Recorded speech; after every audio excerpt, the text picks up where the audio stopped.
perubahan yang di bulan 11 di 2012. Oleh karenanya anda mendemengnya untuk demeng sembako.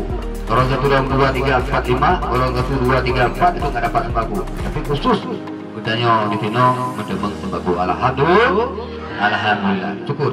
Walaupun bacot yang tak bawa rahmat.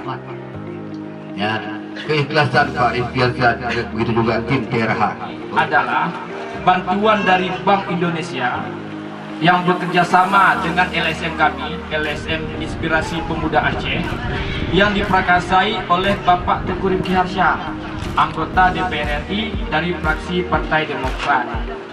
Pak Teuku Rifki memang memerintahkan kami untuk turun berkunjung ke masyarakat, khususnya masyarakat Aceh. Kemudian wabil khusus lagi adalah masyarakat di Dapil Aceh 1 untuk terus melihat kondisi masyarakat, menyerap aspirasi dan sebagainya.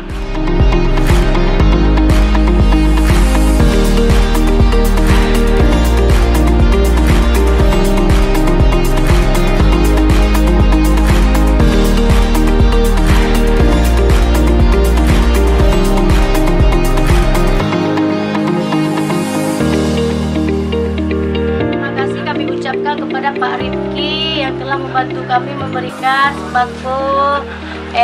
Semoga kedepannya lebih lancar, panjang umur, sehat selalu. Amin.